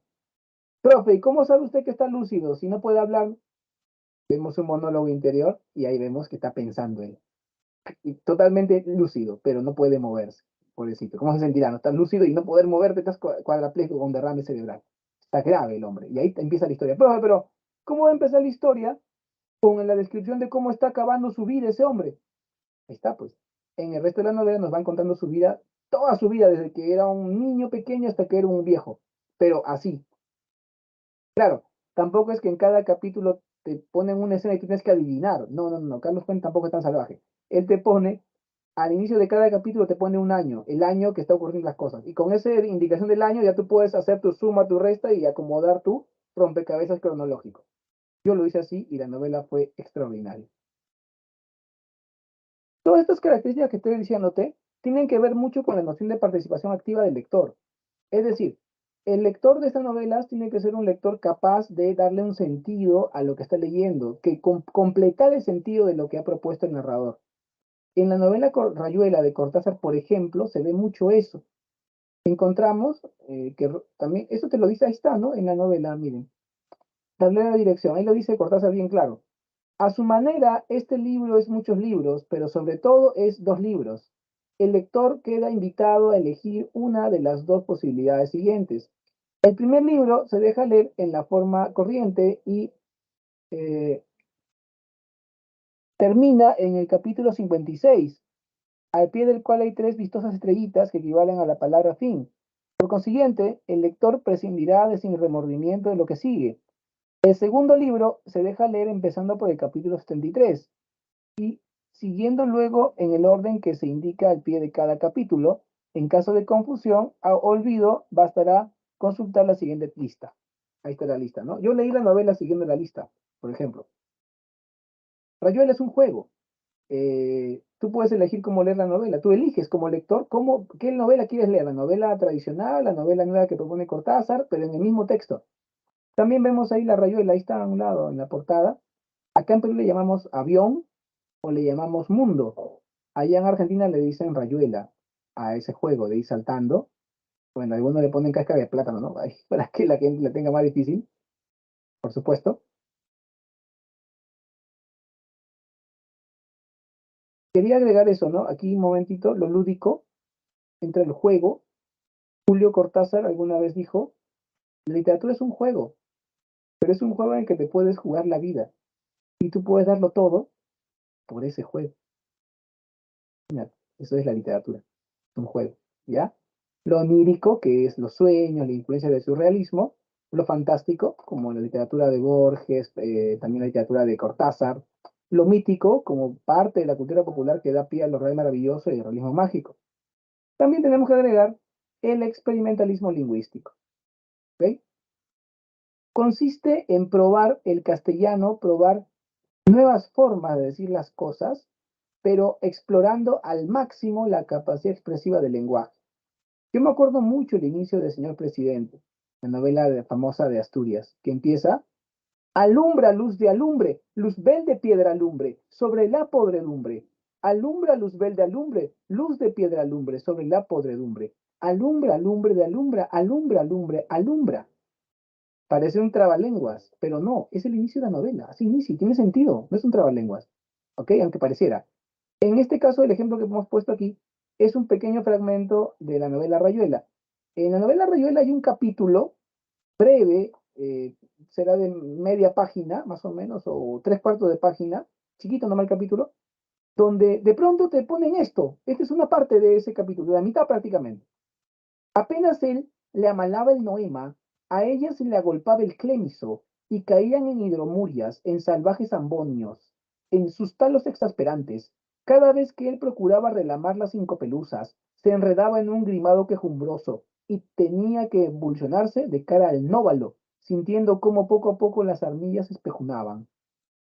Tú dirás, profe, ¿qué es eso? Lo mismo pensé yo hace años cuando leí la novela por primera vez. Dije, ¿qué es eso? ¿Ok?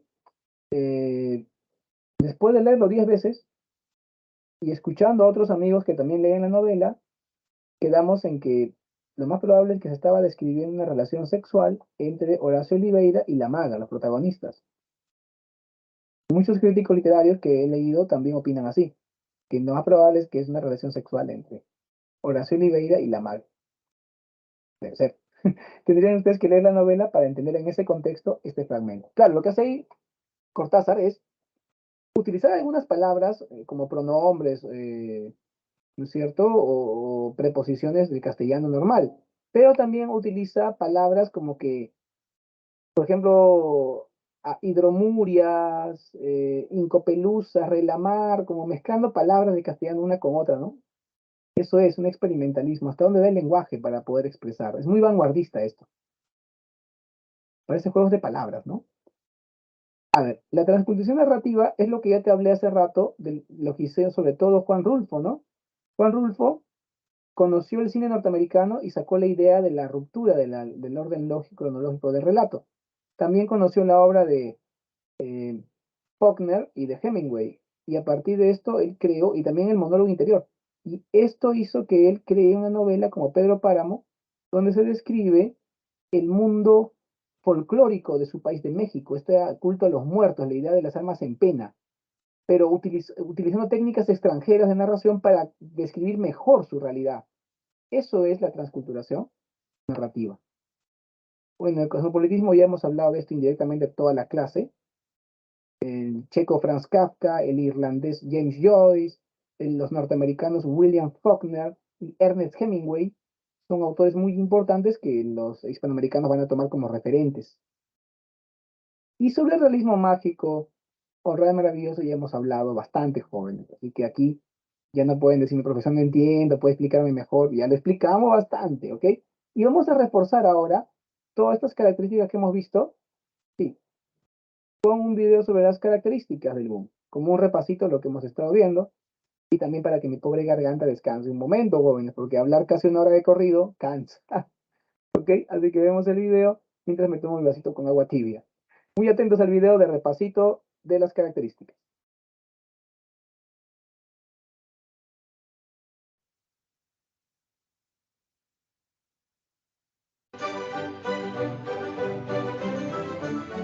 Entre sus características tenemos a la multiplicidad de puntos de vista, es decir, el relato es presentado desde varias perspectivas, ya sea de distintos personajes o narradores. Además, existe el uso del monólogo interior. Aquí el narrador logra introducirse en el subconsciente de sus personajes. En tercer lugar, se da una ruptura del orden cronológico. En otras palabras, la historia no fluye de manera lineal. Hay cambios continuos en el espacio y el tiempo. Como cuarta característica tenemos a la transculturación narrativa, con la cual se retoman las tradiciones culturales de las regiones rurales, pero recurriendo a las nuevas técnicas de narración. También hablamos de cosmopolitismo, ya que muchos escritores se esforzarán por renovar la narrativa hispanoamericana teniendo de base a grandes como Kafka, Hemingway o Joyce. Y por último, realismo mágico o lo real maravilloso. Con esto se intenta presentar una visión más compleja de la realidad, valiéndose de la imaginación, integrando los elementos míticos característicos de la cultura latinoamericana.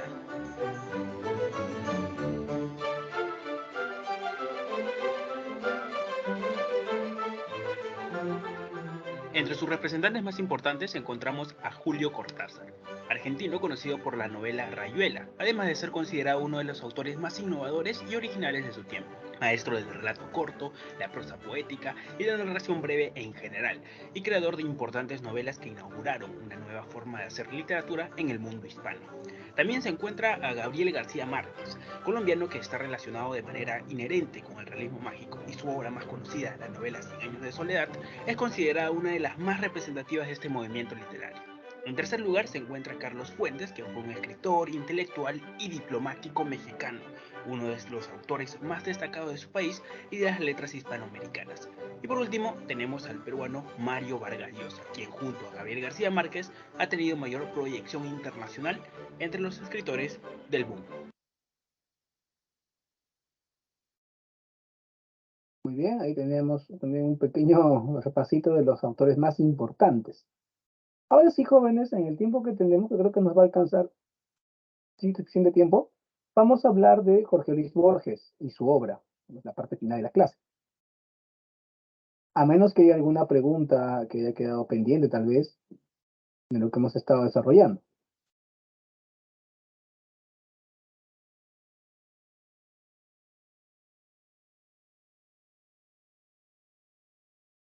Entonces continuamos. Ya está. Bien. Hablemos de Borges. Borges proviene de una familia de intelectuales. Su padre, sus tíos han sido políglotos, grandes eruditos. Su familia, dado esta intelectualidad, entró al servicio diplomático argentino. Y Borges de niño viaja a Europa, adolescente, está en Europa. Así que él a los 16, 17 años ya dominaba el alemán, sabía inglés también y francés. Llega a leer la novela Tieferwandlung, la novela de Kafka, mal traducida como La Metamorfosis, en alemán. O sea, Borges ya está leyendo allá en alemán y nada que va a esperar la traducción, que nada, ¿no? De frente, nomás en alemán. Así que muy joven tiene esa influencia directa de los grandes autores de la vanguardia europea. Él tiene una particularidad muy interesante. Borges nunca estudió secundaria, porque justo cuando le tocaba secundaria, allá en Europa empezó la Guerra Mundial. Así que ya no pudo terminar la secundaria y tampoco pudo ingresar a la universidad. Y como no tenía los papeles para estudiar en la universidad, nunca se matriculó, nunca ingresó a la universidad. O sea, técnicamente Borges no hizo colegio ni universidad. A pesar de eso, él fue un hombre tan erudito, tan importante en las letras, que las universidades más prestigiosas del mundo se daban el lujo de llevarlo y darle el doctor honoris causa. Imagínate, ¿no? Vino acá a Perú, acá conversó con los chicos de la Católica, también San Marcos lo llevó, también la UNI. En ese tiempo la UNI tenía una facultad de arquitectura bien culta y no jugaban Dota en ese tiempo los de la UNI, pero eran gente que leía bastante y lo llevaron a la UNI, dio su discurso Borges en la UNI, Universidad Nacional de Ingeniería, o sea, de otro nivel la UNI, ¿no? Hoy en día, full Dota ahí nomás quedan, pues, ¿no? Entonces, ya no leen tanto, tengo entendido, tienen problemas con letras. Entonces, Borges vino acá a Perú también, imagínate, y ganó todos los premios que te puedas imaginar, todos, pero Nobel nunca lo ganó. Al final de su vida, siempre tuvo problemas con la vista, y al final de la vida quedó ciego. Y aún así, dictando sus obras, seguía publicando obras, dictándolas. Nunca ganó el Nobel o obtuvo todos los demás premios que te imagines. Muchos preguntan, profesor, ¿y por qué no ganó el Nobel si era tan bueno? No ganó el Nobel porque cuando empezaron las dictaduras en Hispanoamérica, como te mencionamos hace un rato, ¿no? En los 70s, en Chile, en Argentina, hubo dictaduras muy, muy fuertes. Y cuando Borges se enteró de que estas dictaduras empezaban en Argentina, Borges dijo, está bien, porque mi país es muy desordenado y está bien que haya una mano dura que ponga orden. Así que felicitó a las dictaduras. Poco después, él y otros se empezaron a enterar de que las dictaduras estaban matando gente. O sea, gente que se oponía al régimen los mataban. Borges ahí dijo, yo no estoy de acuerdo con que muera gente, no estoy de acuerdo con la dictadura, así que inclusive renunció a un cargo que le estaba dando ese gobierno dictatorial militar y se mantuvo ya crítico al gobierno militar. Pero eso no lo tomaron en cuenta sus detractores. Ellos decían, Borges apoyó a los militares, Borges, y con eso estaban. Así que el pobre Borges, a pesar de que lo hizo sin saber que eran tan malos, y cuando se enteró estuvo en contra, lo tacharon de apoyar a los dictadores que masacraban gente. Y por eso lo tacharon y nunca le dieron el Nobel. Obviamente un motivo muy injusto para Borges. Por ese motivo no obtuvo el Nobel. Él se lo merecía, hasta 2 Nobel hubiera ganado Borges, no alcanzaba el Nobel para él, que fue demasiado importante su obra. Si bien fue ensayista y poeta, lo que más destaca de él es el cuento. En el cuento tiene varios libros, pero destaca muchísimo Ficciones y El Aleph. Esos 2 libros destacan muchísimo en la obra de Borges. Vamos a hablar un poco más de los cuentos de Borges entonces. Borges tiene un estilo, gramaticalmente hablando, de oraciones cortas. No es como Carpentier que usa oraciones kilométricas, llena de hipérbaton, bien complejo, bien barroco Carpentier. No, Borges es más bien como el conceptismo de Quevedo. Es decir, escribe de una manera sencilla, pero lleno de significado, con mucha densidad semántica. El 90-95% de sus cuentos son fantásticos, casi todos. Hace rato te puse una lista de 2 que no lo eran, ¿no? Emma Sands y El Sur, por ejemplo. Esos 2 no son fantásticos, pero el resto, uno es El Memorioso, El Jardín de Senderos que se bifurca, La Marca de la Espada, todos son fantásticos, ¿ok? También emplea referencias bibliográficas apócrifas. Borges devoraba bibliotecas. Así que este señor emplea referencia bibliográfica apócrifa en su obra, es decir, te cita autores que existen y autores que no. Pero como tú no eres un erudito, te suena, ese autor parece que es verdad, y ahí te menciona otro que es mentira, que él está inventando y tú te la crees que existe, y ahí empieza la ficción a agarrarte él. Hace referencias bibliográficas apócrifas. Siempre sus cuentos tienen un misterio. Esto de que sus cuentos encierran un enigma aparentemente policial no es correcto del todo, jóvenes. Es cierto que algunos de sus cuentos son de temática un poco policial. Por ejemplo, Emma Sanz, que te puse hace un rato en el chat. Sí, Emma Sanz es una novela, perdón, un cuento policial. Pero sus demás cuentos no son policiales. Lo que pasa es que en los cuentos de Borges siempre hay un misterio. Siempre hay un misterio que puede resolverse. Y en la resolución de ese misterio encontramos una verdad filosófica, algo de reflexión filosófica. Siempre es así, pero no es que todos sus cuentos sean policiales, no, no, algunos, pero todos tienen un misterio. Finalmente, otra característica en general es que sus personajes se definen por sus acciones. ¿Qué quiere decir?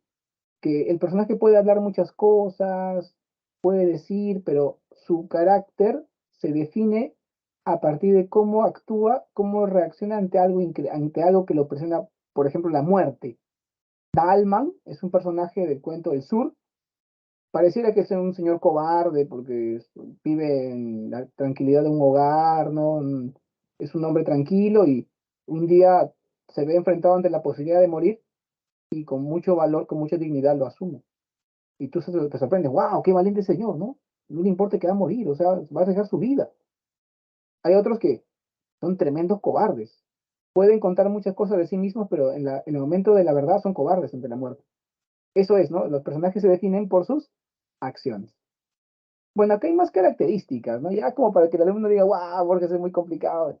Ya sabes que utiliza mucho los temas filosóficos y metafísicos. Siempre va a presentar la ambigüedad entre realidad y ficción. Normalmente aparece porque sus cuentos son fantásticos. Eh, Siempre aparece la diferencia entre el presente y el pasado. A veces hay una venganza del pasado que se va a ejecutar en el presente. Es algo que aparece en varios de sus cuentos. El caos y el orden. Esto es muy importante. Para Borges, el caos del universo es el origen del orden del mismo. O sea que el caos origina el orden en que vivimos. ¿Está bien? También la idea del laberinto como una búsqueda constante de una salida es como cuando Borges buscaba libros en las bibliotecas. En los libros, en las bibliotecas de estantería abierta, tú puedes ir por los pasadizos buscando el libro que tú quieres conseguir. Es equivalente a un laberinto. Así que el laberinto se va a asociar con el conocimiento, con la búsqueda del conocimiento en la biblioteca. Bueno, el azar como factor central en la estructura del universo, es decir, que la casualidad, el azar, la suerte, hace que las cosas ocurran como tienen que ocurrir. A veces uno dice, no, profesor, pero es pura casualidad. Eso se le llama el efecto mariposa, ¿no? O sea, algo pequeño que te pasa en la vida tiene grandes consecuencias después. Por ejemplo, ¿qué tal si un día estás yendo a visitar a un familiar y dices, hoy día no voy a ir por esta ruta, voy a ir por otra, que nunca he ido, igual llego? Pasas por un parque y en ese parque vive una chica bien bonita, que tú la conoces de vista de tu colegio y te enteras que es vecina de tu familia. Y a partir de ahí conversas con ella y después se te enamorada y después se casan. Y todo porque un día decidiste ir por otro camino a visitar a tu familia. Algo así, ¿te das cuenta? Eso es el azar como factor de la estructura del orden del universo. Eso aparece también en los cuentos de Borges. Y bueno, esto es el cuchillo Sia. Cada vez que hay una espada, una daga, un cuchillo aparece, es violencia, es tragedia. Eso sí, siempre Borges hace aparecer el cuchillo algo filoso como elemento para indicar el luto, la muerte, la destrucción, la tragedia. Y bueno, el doble y los espejos, como elementos, como metáforas de la identidad. Hay un cuento de Borges llamado El Otro, que está en el libro de Arena, que es un libro posterior a la Aleph. En el libro de Arena está El Otro, donde Borges viejo se encuentra con Borges joven. Ese cuento es alucinante. Sí, están sentados en una banca allá en San Francisco, en Estados Unidos, y aparece un Borges joven y que se encuentra con un Borges viejo y empiezan a conversar los dos Borges. Es alucinante ese cuento. Se llama El Otro.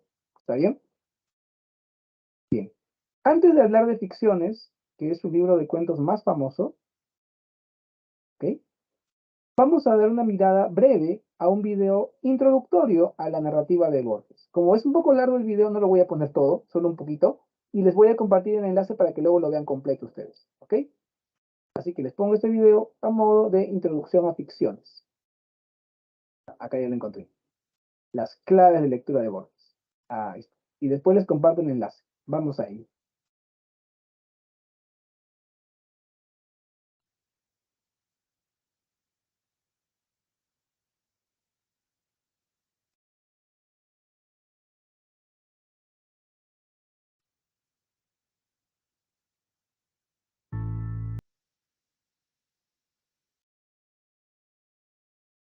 Muy bien, ahí tuvimos varios fragmentos, un poco de explicación de su forma de narrar. Ahora sí nos vamos a enfocar en la parte final, ya porque tenemos el tiempo contado, para ver ficciones. Ahí es justo, acaba de leer, el último cuento que se leyó en fragmento fue el del Sur, uno de los cuentos que a mí más me gustó de ficciones, donde Dahlman demuestra el valor ante la posibilidad de morir, y el cuchillo, la daga, está presente, porque va a morir Dahlman. Da a entender el cuento que lo van a matar en una pelea, un duelo con un gaucho matrero, que le ha buscado problemas, le ha buscado pelea de manera absurda en una,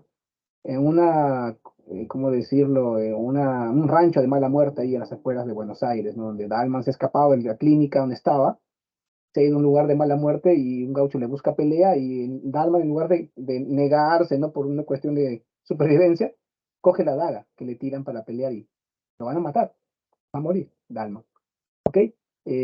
Los cuentos de ficciones deslumbran por su erudición literaria y filosófica y su gran imaginación.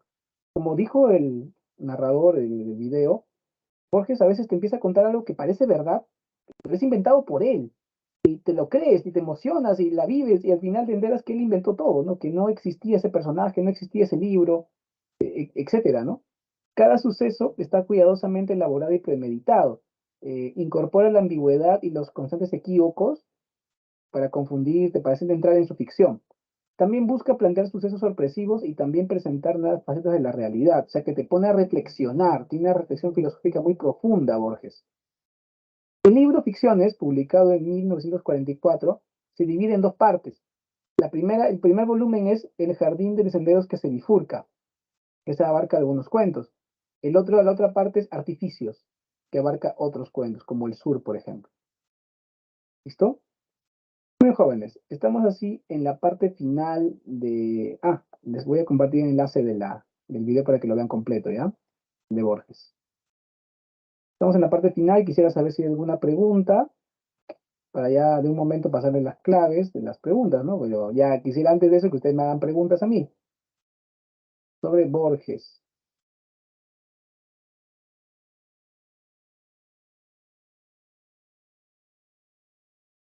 ¿Alguna duda, alguna pregunta sobre ficciones?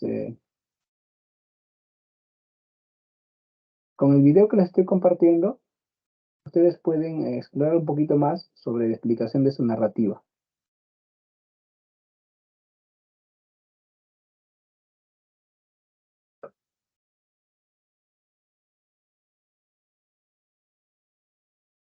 Ya saben que Borges representa la tendencia narrativa fantástica, al igual que Julio Cortázar, y ambos son argentinos.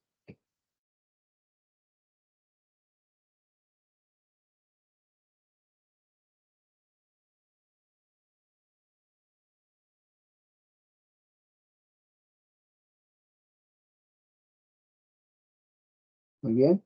Entonces, como ya estamos en la parte final de la clase, voy a compartirles las claves. No se olviden de apuntar las claves y resolver las preguntas por su cuenta, y que una vez que las resuelven sin estar viendo la teoría, por favor, recién verifican las claves. Si las claves te mandan a algo que tú no creías o te parece que hay un error, no sé, tienes que apoyarte con los profesores que estamos en el servicio de consultas académicas, ¿ya? Yo estoy en este servicio los jueves de 11 a 1. Yo tengo una sala en la que ayudo a los alumnos que tienen dudas. Ahí te podría apoyar si tienes alguna pregunta o alguna duda sobre las claves, ¿no? Y repito, trata de resolverla tú mismo, no estés viendo la teoría ese pésimo acto, ¿no? De ver la pregunta, inmediatamente la teoría, a ver la teoría que dice, ya, y la sacas así no, pues, no hagas eso, porque desperdicias la pregunta, desperdicias la oportunidad de poder practicar. ¿Está bien? Muy bien, jóvenes. Me toca ahora despedirme hasta el próximo año, no falta mucho. ¿Cuánto tiempo tenemos? A ver. De aquí, pasado mañana ya es fin de año, nos volveremos a ver ya el viernes 5 de enero. Mira, un nuevo año, con nuevas perspectivas. Que pasen bonito su año nuevo, ya saben, sin excesos y siempre estudiando. ¿Ok? Por favor, que le han puesto el like. Gracias, Cintia. A todos, feliz año de las claves. Y reitero mis gracias por su asistencia y también por su participación en la clase. Cuando participan ustedes me motiva bastante y hacemos una clase más interactiva. Chao, chao, cuídense. Igual gracias escribiendo. Un feliz año nuevo, doctor. María Sofía, Palma también, gracias. Gracias a todos. Nos vemos el próximo año. Chao, chao.